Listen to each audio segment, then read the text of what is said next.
En la vibrante ciudad de La Plata, donde la imponente arquitectura se funde con la efervescencia cultural, vivía un joven cuyo talento musical era tan vasto como el cielo sobre la Plaza Moreno. Se llamaba Santiago Martina, y sus manos, antaño ágiles y llenas de vida al tocar las cuerdas de una guitarra, ahora se sentían pesadas, agobiadas por el peso de un sueño destrozado. Lo había abandonado todo: su pasión, su promesa, a sí mismo. Las melodías que una vez brotaron de su alma eran ahora solo ecos lejanos, ahogados por el ruido indiferente de la ciudad. Pero el destino, caprichoso e impredecible, tenía otros planes para Santiago. En medio de su resignación, una mirada atenta, de un mundo completamente distinto, se cruzaría en su camino. La mirada de Franco Miguens, un millonario cuya vida se entretejía entre números y negocios, pero que por un instante fugaz se sentiría conmovido por la melodía apagada de un joven músico. Y lo que sucedería después, bueno, era una proposición tan extraordinaria que nadie, absolutamente nadie, la creería. Un giro de los acontecimientos que desafiaría la lógica, la esperanza y la realidad misma. La calle 53 de La Plata vibraba con la vida cotidiana.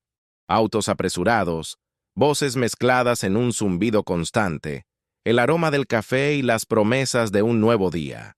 Pero para Santiago Martina, ese día no trajo promesas, solo el peso aplastante de una despedida. Su guitarra, una vez una extensión de su alma, yacía en un rincón oscuro de su pequeña habitación alquilada, cubierta por una sábana polvorienta, como un cuerpo de luto. ¿Cuántas veces había caminado por esas calles, con el instrumento al hombro, el corazón lleno de melodías y la cabeza llena de sueños? Incontables. Pero ahora, cada paso era un eco de su derrota. Sus dedos, que una vez bailaron apasionadamente sobre las cuerdas, estaban inertes, pesados, como si hubieran olvidado el lenguaje de la música. Esta no era una simple guitarra. Era el símbolo de todo lo que había amado y ahora había abandonado. La decisión no había llegado de repente. Había sido un proceso lento y doloroso, como una melodía que se desvanece gradualmente hasta quedar en silencio.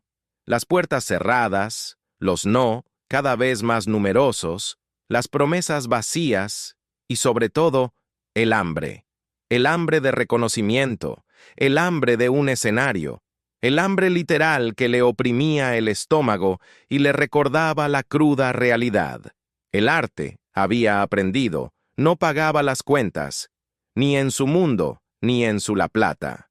Se sentó al borde de la cama, mirando por la ventana que daba a la concurrida calle. La gente pasaba, cada una con su prisa, sus preocupaciones, sus sueños. Nadie parecía notar al joven de ojos cansados, el músico que había silenciado su propia canción.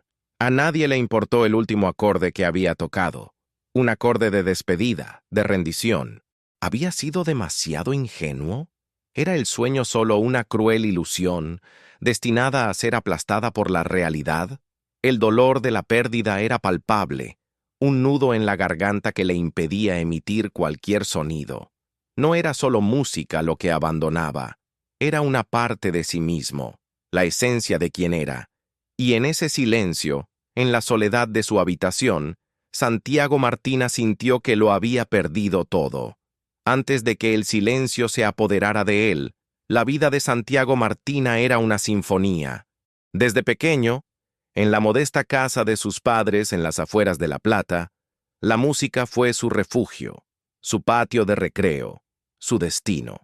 No recordaba un momento en el que no estuviera rasgueando algo, golpeando ollas y sartenes, o tarareando melodías que parecían brotar de su interior. Su primera guitarra, un regalo de cumpleaños de sus abuelos, era más que un instrumento. Era un amigo, un confidente, la llave de un universo privado. Sus padres, trabajadores incansables, vieron una chispa diferente en los ojos de su hijo.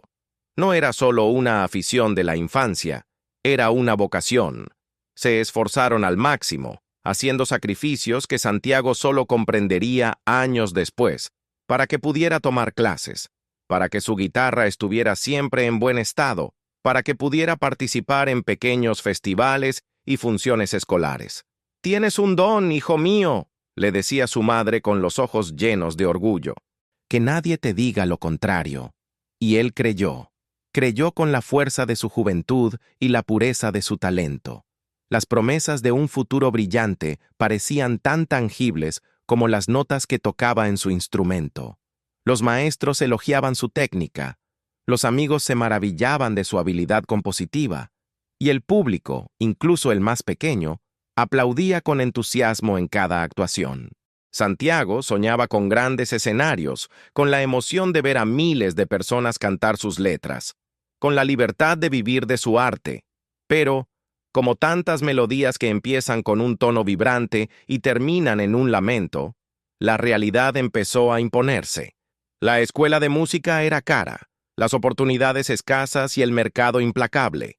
Cada puerta que se cerraba no era solo un no a un concierto o un contrato, era un no a su sueño, un no a los sacrificios de su familia, un no a ese chico que creía que la música podía mover montañas. Las promesas de un futuro brillante comenzaron a desvanecerse, como la tinta de una partitura antigua.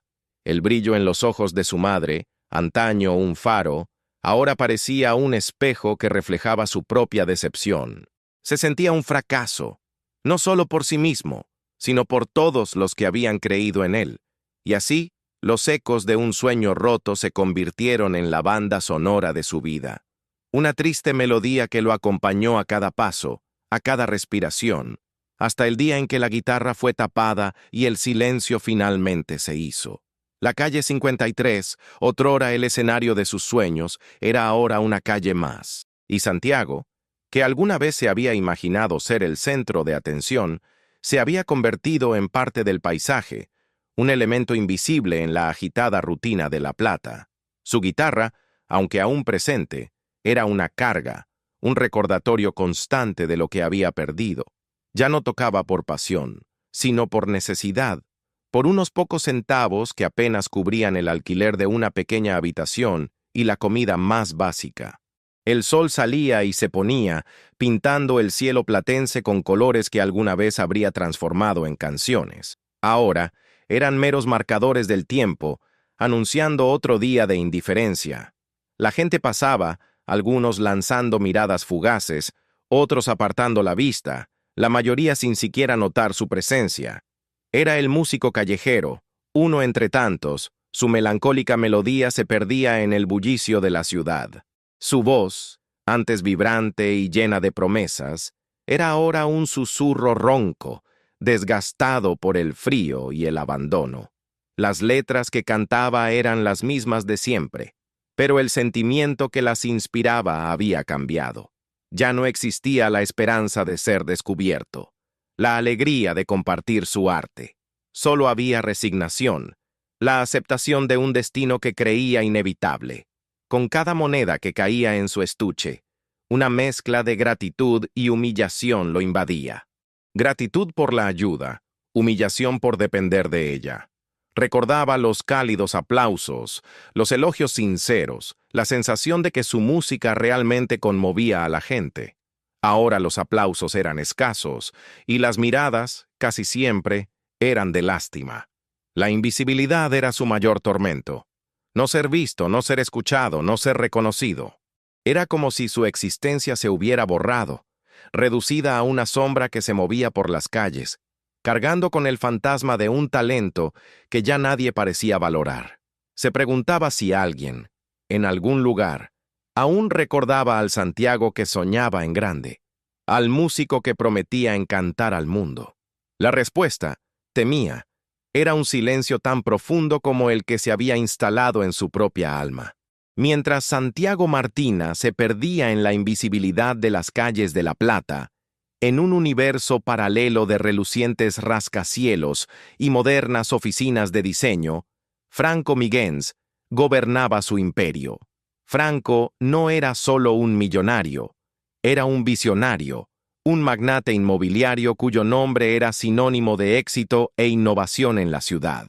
Sus días estaban llenos de reuniones estratégicas, negociaciones multimillonarias y la búsqueda constante de nuevas oportunidades de inversión. Era un hombre de hábitos, y uno de ellos incluía un paseo matutino por las calles céntricas de La Plata antes de que el caos del día se apoderara de él.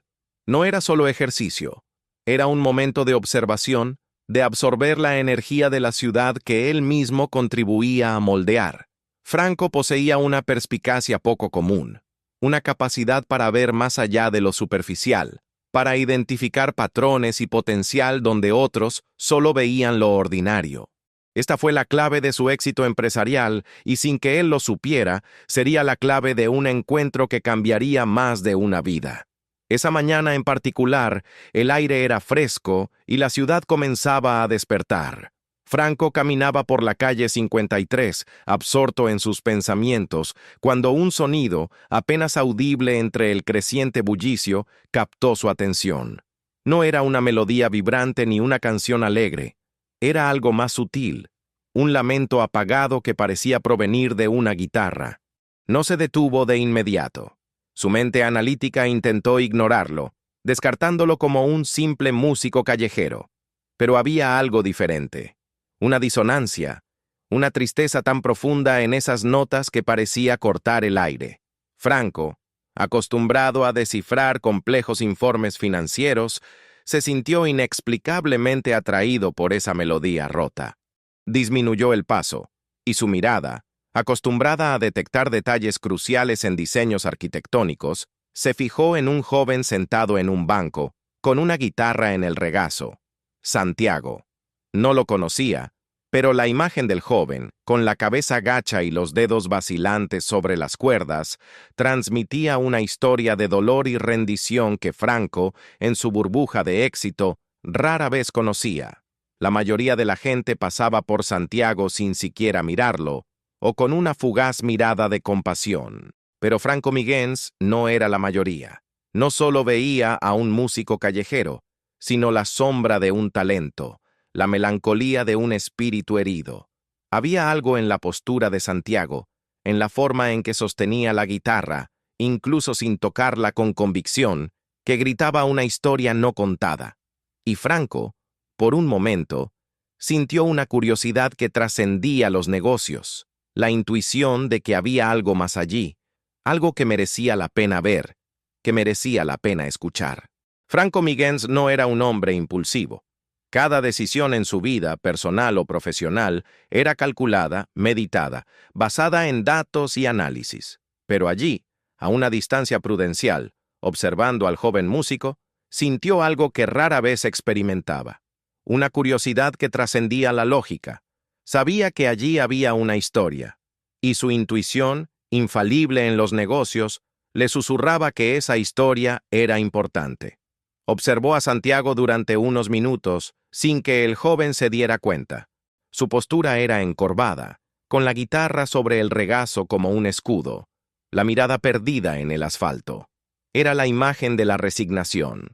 Franco, acostumbrado a ver a la gente luchar por sus sueños, vio en Santiago la antítesis de todo lo que valoraba, la rendición. Y sin embargo, había algo que lo mantenía cautivo.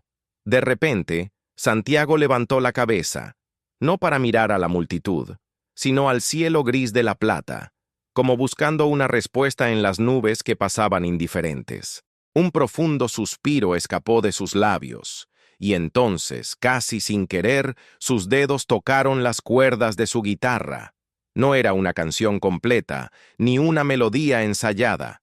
Era un fragmento, un lamento, una secuencia de notas que parecían cargar con el peso de todas sus pérdidas, todas sus esperanzas frustradas, todo su dolor. Era una melodía cruda, desprovista de artificio, pero rebosante de una emoción tan pura e intensa que Franco sintió un escalofrío que le recorrió la espalda. Las notas flotaban en el aire, atravesando el bullicio de la calle 53. Por un instante, el tiempo pareció detenerse. Los coches seguían pasando, la gente caminaba, pero para Franco, todo a su alrededor quedó en silencio. Solo oía esa melodía, que hablaba de soledad, de belleza perdida, de un talento que pedía ser rescatado. No había palabras, pero la música contaba una historia más elocuente que cualquier discurso. Era la melodía de un corazón roto, de un sueño que se negaba a morir por completo, incluso bajo el peso de la rendición. Franco, un hombre que había construido un imperio con su mente, se sintió conmovido hasta lo más profundo de su alma. No era un experto musical, pero reconoció la verdad al oírla, y esa melodía era la cruda verdad de Santiago Martina. En ese momento, Franco Miguens supo que no podía simplemente seguir adelante. Esa música, ese joven, exigían más que una simple mirada. Exigían acción. La decisión estaba tomada. Franco Miguens, el hombre que movía millones con una llamada telefónica, se acercaba ahora con una cautela casi reverente al joven músico. Cada paso era un cálculo, no de ganancias, sino de sensibilidad. Sabía que Santiago, sumido en su propia burbuja de desilusión, probablemente vería su acercamiento con recelo, quizás incluso con hostilidad. Santiago, ajeno a la presencia que se acercaba, seguía perdido en los ecos de su propia melodía. Sus dedos reposaban sobre las cuerdas, como si la música le hubiera agotado toda la energía. La calle 53 había recuperado su ritmo frenético, y él, una vez más, era solo un punto estático en el paisaje. Franco se detuvo a unos metros. Respiró hondo. «Disculpe», dijo con voz grave y controlada, rompiendo el silencio privado de Santiago. El joven músico levantó la cabeza bruscamente, con los ojos abiertos como platos, como un animal asustado. Su expresión era una mezcla de sorpresa, agotamiento y un toque de irritación. No esperaba que se le acercara, y mucho menos un hombre tan impecablemente vestido que exudaba un aura de poder y riqueza que contrastaba marcadamente con su propia pobreza. «¿Sí?», respondió Santiago con voz ronca, casi un susurro. Esperaba la pregunta de siempre. «¿Tienes cambio?», o quizás que le pidieran que pusiera alguna canción. Pero la expresión en el rostro de Franco era diferente. No había compasión ni curiosidad fingida. Había algo más profundo, algo que Santiago no podía descifrar. Franco dio un paso adelante, acortando la distancia. «Te oí tocar», empezó, eligiendo las palabras con cuidado. Esa melodía era muy hermosa, muy conmovedora. Santiago frunció el ceño. ¿Hermoso? Conmovedor. Para él era solo el lamento de un alma perdida. Había oído elogios antes, pero nunca de alguien como este hombre. «Gracias», dijo con desgana, preparándose ya para lo que vendría después. Tal vez un sermón sobre la vida o una generosa limosna que lo humillaría aún más. «Me llamo Franco Miguens», continuó el millonario, extendiendo la mano. Santiago dudó un momento antes de estrecharla. La palma de Franco era firme, la de Santiago áspera y marcada por las cuerdas de la guitarra. El contraste entre sus dos mundos era palpable en ese apretón de manos. «Quisiera hablar contigo, Santiago», dijo Franco con la mirada fija en el joven. «No aquí, en medio de la calle. Quisiera hacerte una propuesta, una que podría cambiarlo todo». La palabra propuesta resonó en la mente de Santiago. Había recibido propuestas antes, todas vacías, todas decepcionantes. El escepticismo era su escudo, la desconfianza su armadura, pero había algo en la seriedad de Franco, en su mirada, que le impedía simplemente darle la espalda. «¿Una propuesta?», repitió Santiago con la voz cargada de incredulidad. ¿Qué podía querer un hombre así de él? Un músico invisible y sin blanca. El abismo entre sus mundos parecía insalvable, y la idea de una propuesta de Franco Miguens era como mínimo inusual. El escepticismo de Santiago era un muro construido ladrillo a ladrillo durante años de desilusión. Miró a Franco Miguens, su traje impecable, el coche de lujo que lo esperaba discretamente en la esquina, y la palabra propuesta le sonó a broma cruel. ¿Qué podía querer un hombre de ese calibre de un músico callejero, un fracasado que había renunciado a su propio talento? Franco, al notar la desconfianza en los ojos de Santiago, sonrió levemente. No era una sonrisa de burla, sino de comprensión. «Entiendo tu sorpresa, Santiago», dijo con una calma que contrastaba con la confusión interior del joven. Pero lo que tengo que ofrecerte es serio. Y sí, se trata de tu música. Señaló un tranquilo café cercano. ¿Podemos hablar más allí? Es importante que me escuches atentamente. Santiago, aún indeciso, pero con una chispa de curiosidad encendida en el pecho, asintió. ¿Qué tenía que perder? Ya lo había perdido todo. Sentado en una mesa discreta, con el aroma a café impregnando el aire, Franco fue directo al grano. Santiago, no soy un experto en música, pero soy un hombre que reconoce el talento y la pasión cuando los ve. Y en tu melodía, incluso en ese fragmento, vi ambos. Vi un alma que necesita ser escuchada. Hizo una pausa, observando la reacción de Santiago, mientras mantenía su mirada fija en la taza de café frente a él, como si temiera que si levantaba la vista el espejismo desapareciera.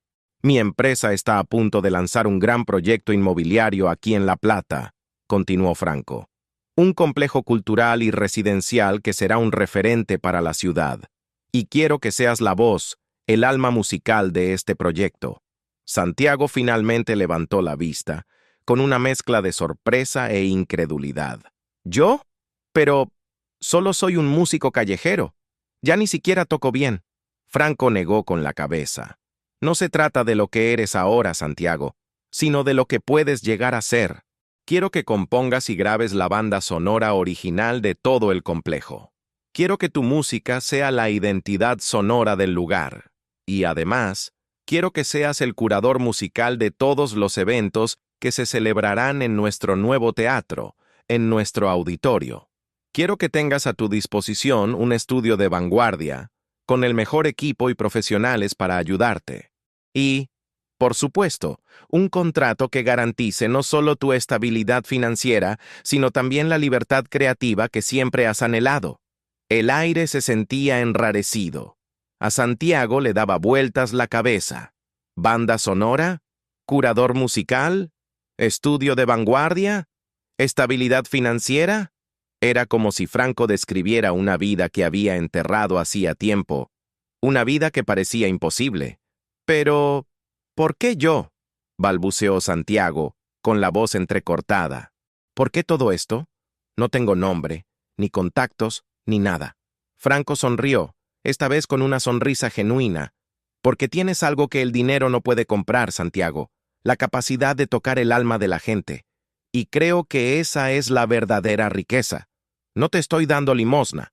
Estoy invirtiendo en un talento que el mundo necesita escuchar. Te estoy dando la oportunidad de empezar de cero, de mostrarle a La Plata y a ti mismo el músico que realmente eres. La propuesta de Franco Miguens no era solo un trabajo, era una redención. Era una oportunidad para recuperar no solo su carrera, sino su dignidad, su pasión, su propia identidad. Era algo tan grandioso, tan inesperado, tan alejado de su realidad actual, que Santiago lo supo. Nadie, absolutamente nadie, le creería si se lo contaba. El silencio en el café, tras las palabras de Franco, ensordeció a Santiago. La taza de café frente a él parecía girar, y el bullicio de la ciudad sonaba distante, como un eco apagado de otra dimensión. Banda sonora original, curador musical, estudio de vanguardia, libertad creativa, estabilidad financiera. Las palabras danzaban en su mente, cada una un rayo de luz en un túnel que creía infinito. Pero junto con la luz llegó la sombra, el miedo. El miedo de que todo fuera un espejismo, un sueño demasiado bueno para ser realidad, que se desvanecería al primer roce con la realidad. ¿Cuántas veces lo habían engañado?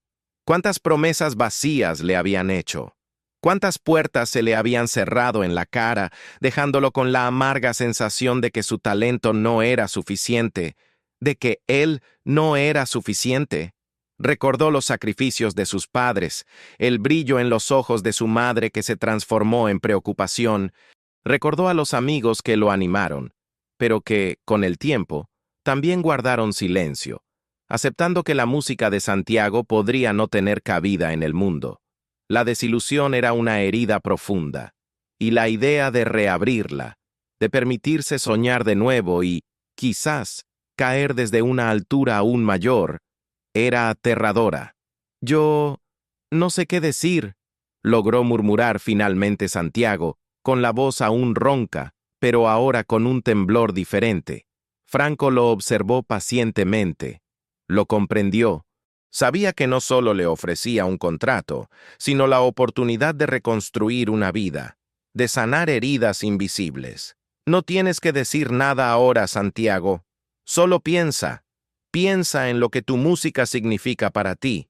Piensa en lo que podrías hacer con esta oportunidad. Pero la esperanza, por frágil que fuera, ya había echado raíces. Era como una pequeña semilla que, a pesar de la tierra árida de la desilusión, comenzaba a germinar. La melodía que había tocado en la calle, ese lamento de su alma, no había sido en vano. Alguien la había escuchado. Alguien la había valorado. Y ese alguien, un millonario, estaba dispuesto a arriesgarse con él. La imagen de su guitarra cubierta por la sábana polvorienta le vino a la mente. Y por primera vez en mucho tiempo sintió no solo tristeza, sino una punzada de añoranza. Añoranza de ese instrumento, esas cuerdas, esas melodías que había silenciado. La propuesta de Franco no era solo cuestión de dinero o carrera.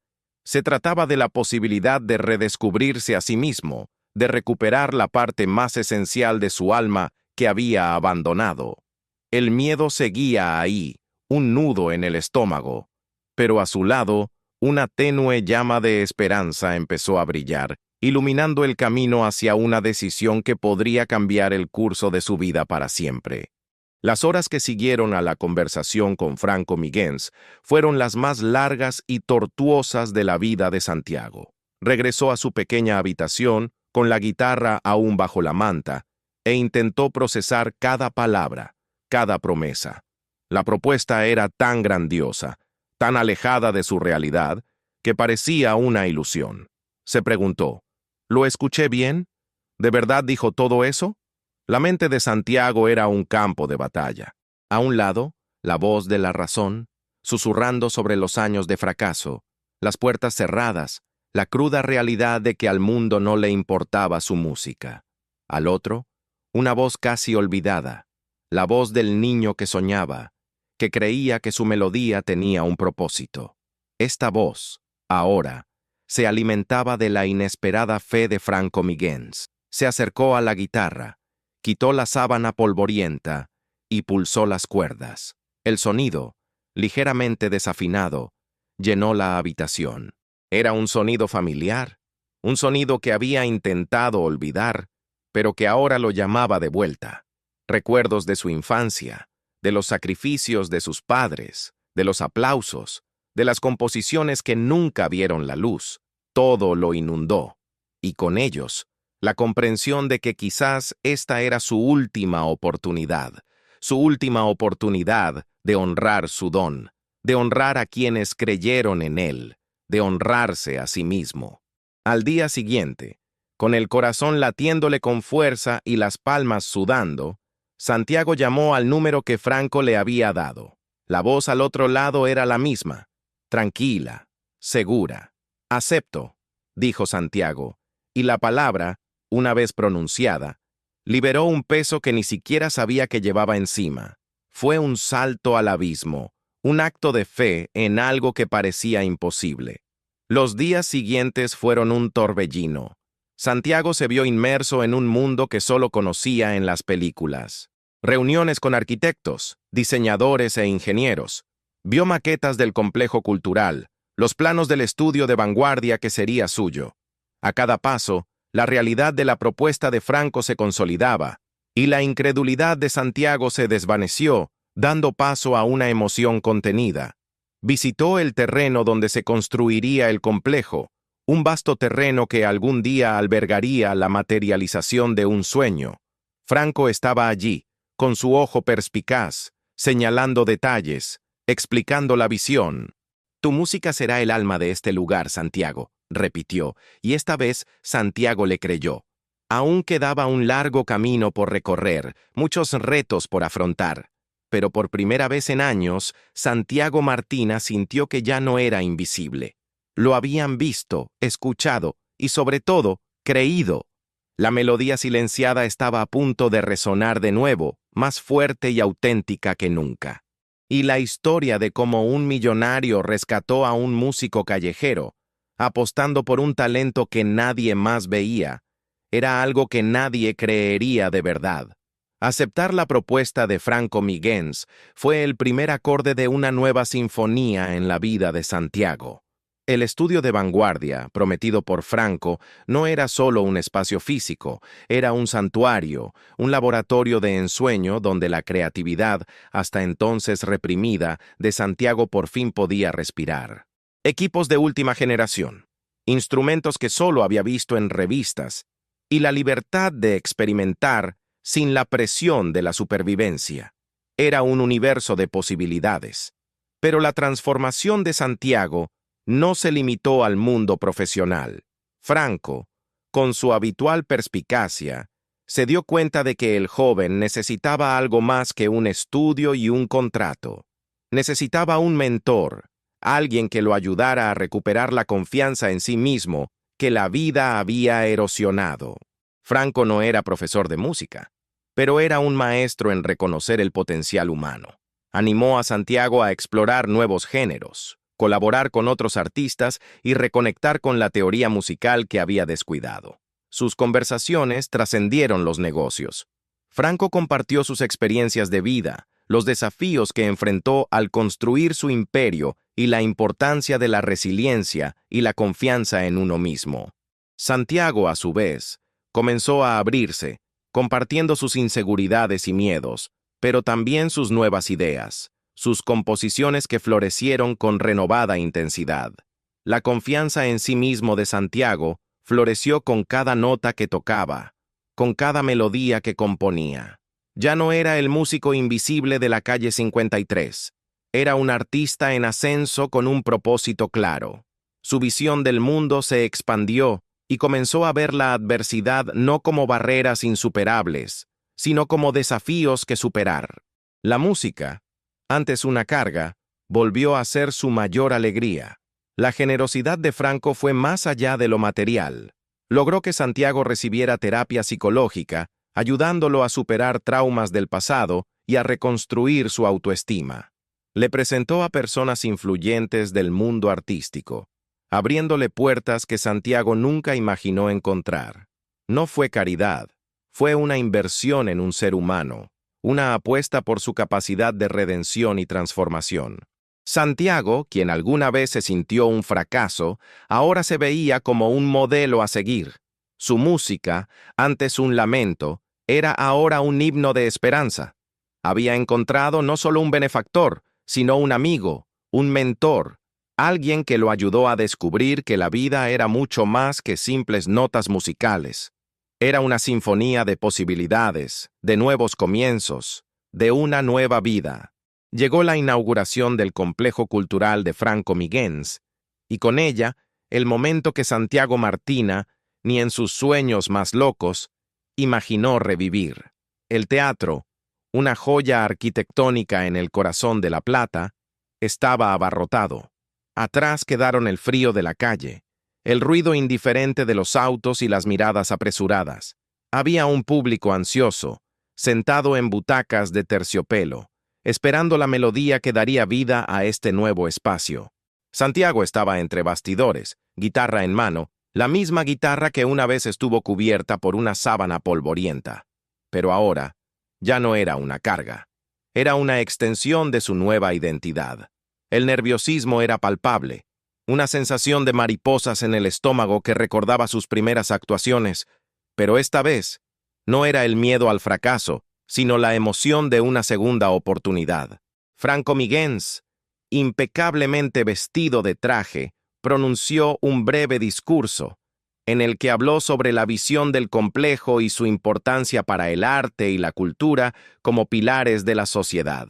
Luego, con una sonrisa que irradiaba orgullo, anunció: y para dar voz a este lugar, para inaugurar este escenario, tenemos el honor de presentar a un talento que La Plata necesita conocer, el director, el compositor, el corazón musical de este proyecto, Santiago Martina.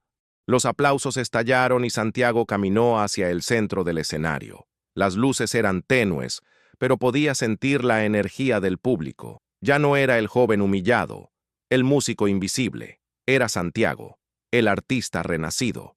Sus ojos se encontraron con los de Franco en la primera fila, y un silencioso asentimiento de ánimo se cruzó.